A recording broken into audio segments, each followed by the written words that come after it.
Author and researcher Paul Anthony Wallis asks if ancient narratives, myths, scriptures, folklore are coded testimonies of real encounters, filtered through the language of their time.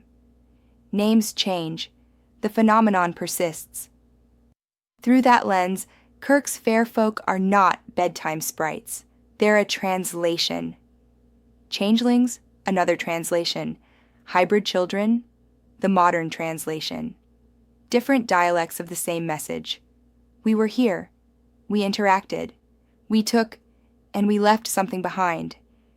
Why show abductees children and say, "This one is yours"? Because biology is not the strongest glue. Bonding is. A mother who believes.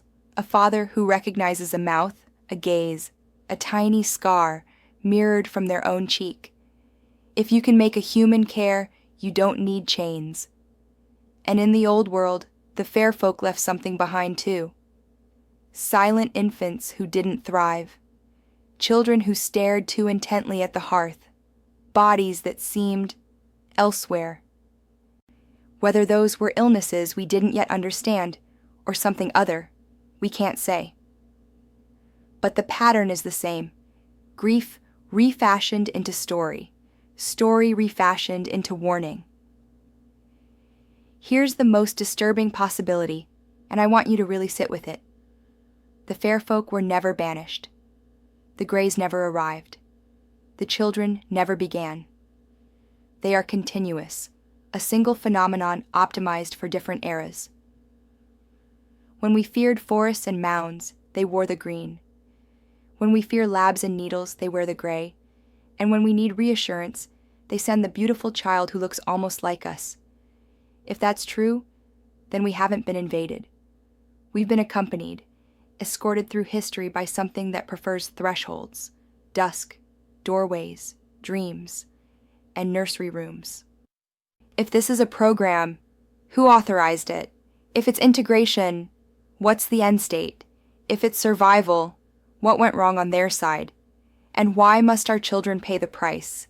If it's replacement, what does replacement really mean? And the quiet question I can't shake.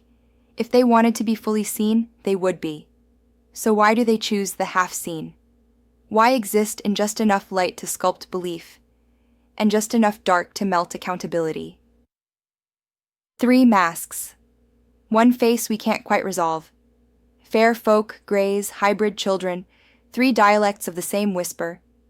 We were here. We took. We left something in our place. I won't tell you what to believe. I'll tell you what to watch. Watch the edges. Of sleep. Of memory. Of time. Watch the stories that refuse to die. And watch the children who seem to arrive from nowhere. Already knowing more than they should. Next time, we open the door Kirk hinted at.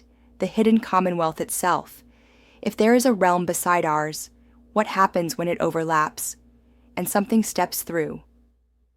Before we go, I want to share something from the heart. I am not anti-God. I am pro-truth. I believe the Creator is closer than our very breath. And that seeking truth, even when it unsettles us, is part of how we draw nearer to that presence. If tonight's journey stirred something in you, I invite you to like and subscribe. Your support isn't just numbers. It's encouragement that tells us these investigations matter, that shining light into the shadows is worth continuing. Thank you for walking this path with me. This is what we weren't told, and I look forward to uncovering more with you next time.